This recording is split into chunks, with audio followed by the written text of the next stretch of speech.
Wake up with Mo. Mood FM. That was a great sound of Anastasia with Left Outside Alone, and of course Queen kicking the hour off with I Want to Break Free. Good morning to all of you. Thank you for tuning in. It is time for our interview with Razan Kilani. You all remember her, Coach Razan Kilani, ICF Master Certified Coach, and she's with us today. And today, good morning, first of all. Good morning. Thanks for being back. Thank you. And we're going to talk about something that's very, very sensitive, and that is marriage emotional disconnect. Right. I have a feeling a lot of people are going to, connect to this. Yeah. All right, let me kick it off. So couples often say they feel a million miles apart, even when they're sitting right next to each other on the sofa. What's actually happening in that moment from a coaching perspective? Right. It's emotional distance, right? Right. So they don't feel intimate. They don't feel connected. They feel like gradually there's no intimacy at all. There's no mutual understanding. There's a lot of accusations, resentment, criticism that goes on. And so you might be sitting right next to your partner, but at the same time, you feel like miles and miles away emotionally. Right.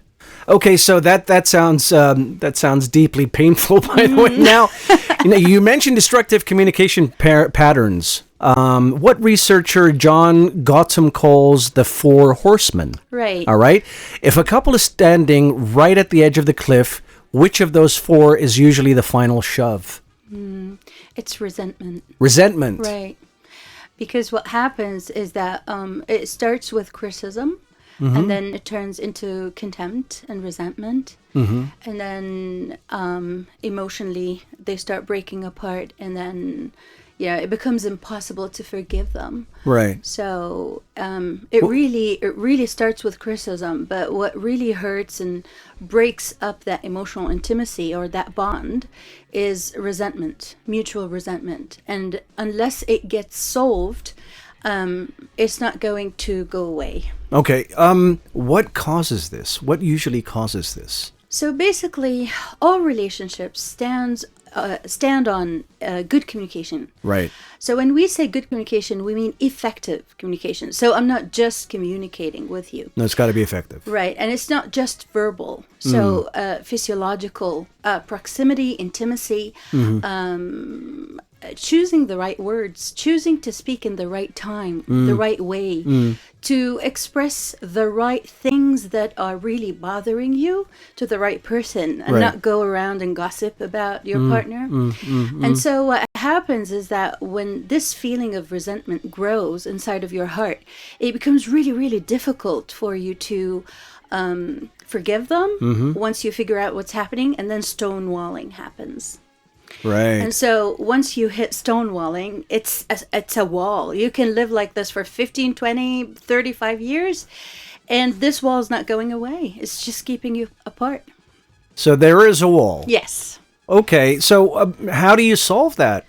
Basically, to solve criticism, you need to communicate in the right timing. Right. So timing is everything in a sense. Absolutely. Right. Okay. So if you're upset, you need to practice self-soothing. And what that means is relaxing yourself. So promising yourself to go away from the scene for 20 minutes, calming yourself down, and you never go back until you've calmed yourself. Right. So you need to understand what you're going through, what is really bothering you. Sometimes negative emotions are quite exaggerated. Right. Because they're illogical. Okay. What's logical? It's what's in the affirmative tense. So, for example, I like this because it's good for me, right? I dislike this because I'm afraid of it. Okay. You hate something because you're too afraid to lose yourself if you're with that person.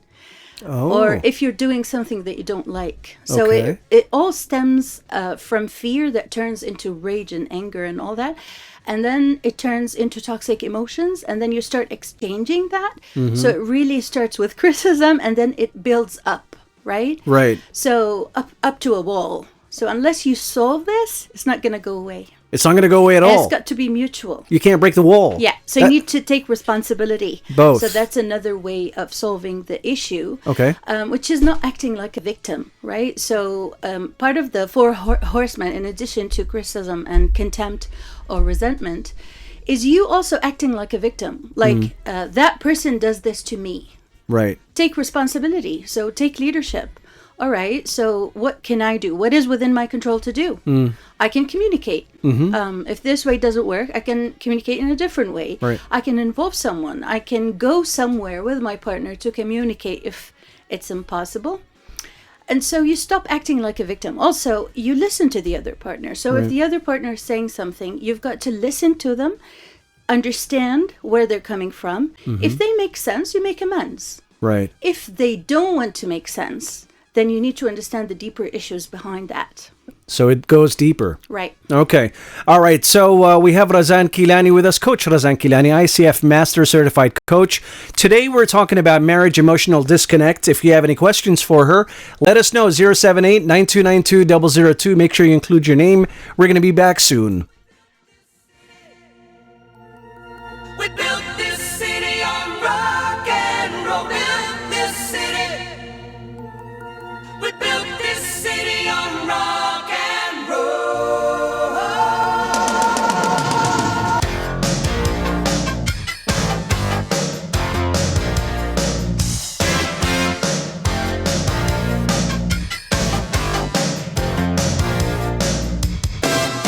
Say you don't know me, I recognize my face. Say you don't care who goes to that kind of place. Knee deep in the hoopla, sinking in your fight. Too many runaways, eating up the night. Marconi plays the mama. Listen to the radio. Don't you remember? We built this city. We built this city on rock and roll. We built this city. We built this city on rock and roll. Built this city. We built this city on rock and roll.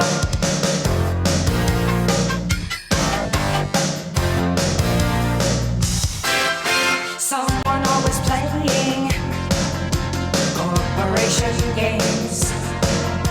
Who cares? They're always changing corporation names. We just want to dance here. Someone stole the stage. They call us irresponsible. Write us off the page. Marconi plays the mama. Listen to the radio. Don't you remember? We built this city. We built this city on rock and roll. We built this city. We built this city on rock and roll. Built this city.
is Mood FM. Where music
Mood FM. Dire Straits, Money for Nothing, and Starship with We Built This City right before that. Good morning to you. Welcome back and thank you for tuning in.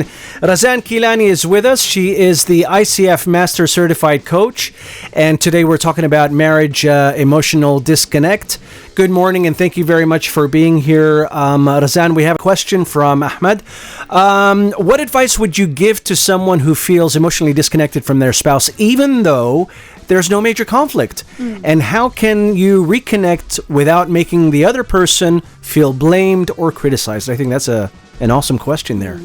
So any relationship goes through the four seasons of love, right? Yep. So sometimes there's winter, sometimes there is heat, summertime, spring, fall. So every relationship goes through one of these phases, at different times. Right.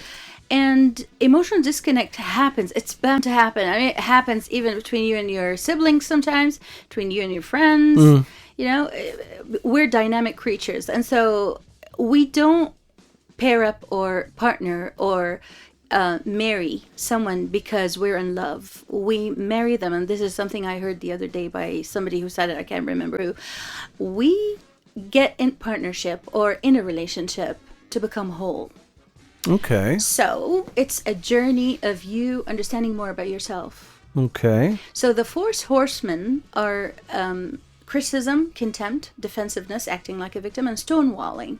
So Dr. John Gottman developed this method of identifying the four horsemen as a way to figure out whether this relationship would last or not. Okay. And the key indication was contempt. If they were speaking to one another with contempt, then he would predict that this relationship was not going to last for long. With contempt, Yani, is an example. Yeah, and for example, you what do you think you're doing? That type of heavy attack, and it's sudden and it's filled with criticism and judgment. Just that sentence right there is everything. It's like very toxic attacks. So really, when you're attacking someone, you're missing something about yourself. When you're attacking someone else, you're not understanding what's happening within you. So any relationship can work with anybody if they're both willing to be mutually responsible for it. So no one is blaming the other one. And if they learn to create a culture of appreciation. So even if I can't tolerate you, I can still appreciate what you do for us, for example. Right. Like you're providing for us, or, you dealt with that bank call very well. You helped me solve something in my work or whatever. So developing a culture of fondness. Appreciation. Fondness is about you sitting intimately, putting your arms around your partner, touching each other, causing each other to feel safe. And so when a partner feels isolated, they can't do that.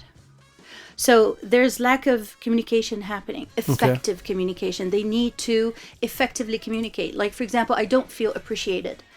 Okay, so why don't you feel appreciated? And you have to train yourself. So first, you have to engage in self-soothing, meaning you have to wind down. If you recognize that your heart is racing and you're nervous and you're starting to become more reactional rather than logical, move yourself away, distract yourself, listen to your favorite song, go out for a walk, do whatever you have to do, come back feeling calm. Then when you're sitting with your partner, you're responsible for the way you look at them, the choice of words that you're making, what you're saying, how you're expressing that thought. I think most people are not prepared to take responsibility to that extent. And so they would engage in judging someone else. So dumping that responsibility that they have onto the other partner. And so what ends up happening is that the other partner resents that. So the other partner is trying to defend themselves by showing that, you know what, it's not me, it's you. And then they start exchanging those bullets, right? Okay. So this becomes like a toxic relationship, which creates that wall. Yeah, that stonewalling situation. And so developing intimacy, developing appreciation, whenever you recognize something, just, ask, check in on that person. How are you feeling today? And use terms of endearment like dear, baby, my love, anything like that. Like really co-create that culture of psychological safety in the house.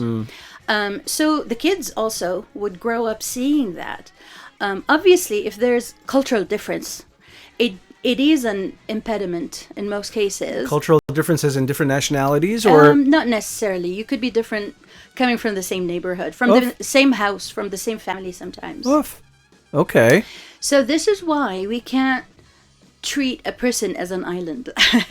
So this person needs to build bridges with others. Right, right. And they need to communicate. Now, what happens is to become more intentional about the relationship. So any person can lose interest, and any person can invite the other partner to co-create that partnership and start all over again. They might actually fall back in love. Oof. Yes. Okay. So that's why any relationship goes into phases where the love falters and, the emotions turn cool, etc. But the thing is, how are you going to deal with that? Are you going to just sit and watch and No, you gotta do something about it. right, and to feel that resentment over and over again? So we don't want to build up that wall. So if you don't want to do that, you've got to work on the relationship. Okay, I've got Cami saying, I believe emotional connection also comes from truly knowing your partner, that they love what brings them joy, what makes them feel appreciated, and what makes them feel valued. You don't have to share every passion, but supporting, encouraging, and celebrating each other instead of dismissing those things can make a relationship much stronger. Now, she says, in her opinion, feeling like your partner is your biggest cheerleader creates a deeper emotional bond. She asks you, do you agree? Absolutely. Okay. Of course. Any positive gesture. So John Gottman has this expression of turning towards. Turning towards your partner. Like put your phone down, establish an eye lock, exchange love, speak with a loving tone. So we're all responsible for that, right? We can do that. This is within our control. But sometimes what happens is that partners become more miserly with their emotions. It's almost as if they're engaging in self-defense. They don't want to feel hurt. Right. And so they become very economical with their words and with their affection. Okay. And the thing is, affection and emotions are like coins. It's like money to life. And so this is what creates things going. So if there's no intimacy or no positive gestures or no fondness, no appreciation, It's no not going to go intimacy- anywhere. Yeah, exactly. So any positive gesture like that brings that partner closer to you. And I have to say, in relationships, usually male characters have the emotional leadership. So women or females like to receive more. So if the relationship starts off with the male partner, hovering around their love, like hugging them, showering them with positive words and affection. We're not talking about money and gifts. We're talking about easy things that a human being simple. can do. Simple stuff. And sincerity, like being candid and, showing so much appreciation for that person. So if you do 1%, it's bound to be Increase. multiplied. Yeah, tenfold. Because that's what happens when you interact with a female. She multiplies things. So if you criticize, it's going to, to become Tenfold. multiplied. Yeah. Right? So you've got to, start paying positive emotions in order for you to get them back. Makes sense. All right, let's break over here. We've got Coach Razan Kilani, ICF Master Certified Coach. We're talking about marriage emotional disconnect. If you have any questions for her, feel free to send them through 078-9292-002. Include your name.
Wake up with Mo. Mood FM.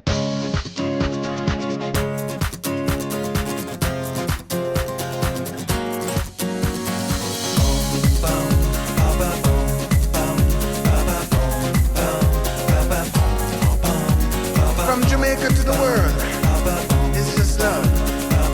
It's just love. Hey! Why must the children play in the street? Broken hearts and faded dreams. Peace on earth to everyone that you meet. Don't you worry, it could be so sweet. Just look to the rainbow, you will see. Sun will shine till eternity. I've got so much love in my heart. No one can tear it apart. Yeah. Be the love generation. Yeah, yeah, yeah, yeah. Be the love generation. Come on, come on, come on, come on. Be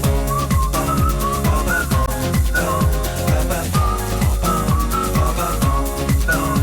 love generation. Yeah, yeah, yeah, yeah.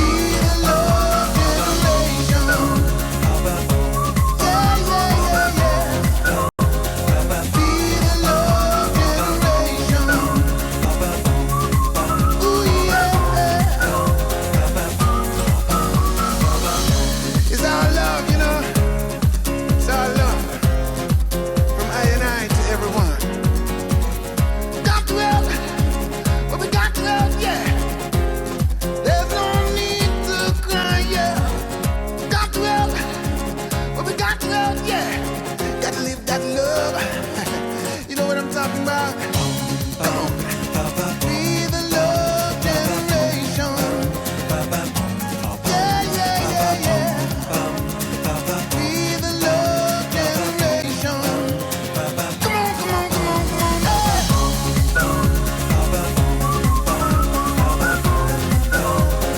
Be the love generation. You know what I'm talking about?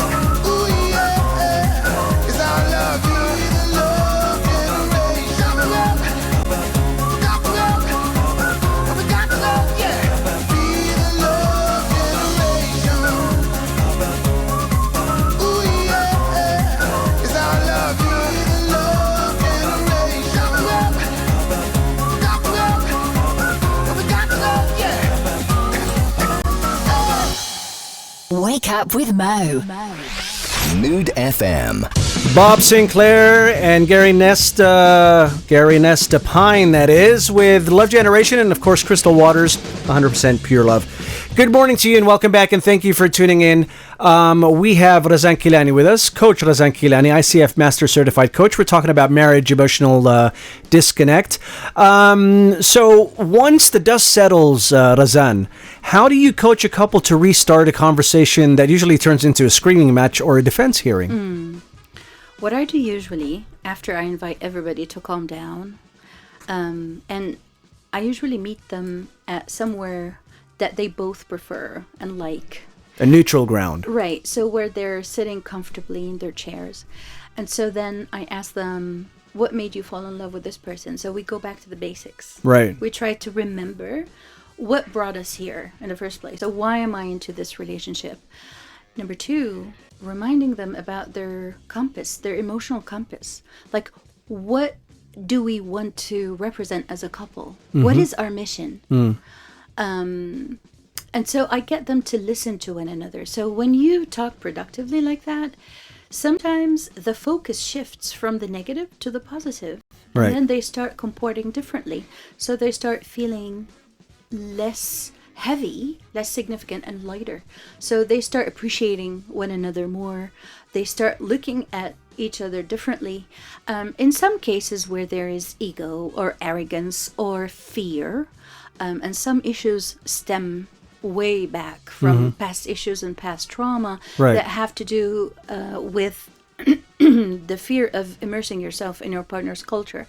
So all that has roots that really do toxify that relationship. So the relationship becomes intoxicated with those fears of the past and the pains and whatnot. And the other partner has no clue because he was not there. And so things are getting dumped on them. And then they feel like, oh, this is unfair, right? So we stop talking negatively when that happens. Right. And then I invite them to speak about what they want from this. So, all right, so you felt this way when this person talked to you. So always start talking from your emotions, not shooting thoughts or accusations at the other person. Like, I feel so and so when you talk to me this way. Right. Or I felt so and so when your family said this to me, or when your brother said this to me, or when your friend giggled and you winked, that meant something. You would have never guessed that that took place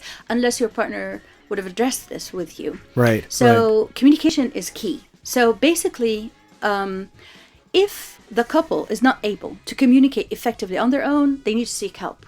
Okay. Cami says, I respectfully disagree with the idea that the man is usually the one who starts the emotional connection. Women are the ones who naturally bring warmth, tenderness, and emotional care into a relationship. Women have an amazing way of multiplying that love. Yes, so are we saying that men are not warm? Number two, are we saying that women have to initiate the warmth in order for men to feel warm?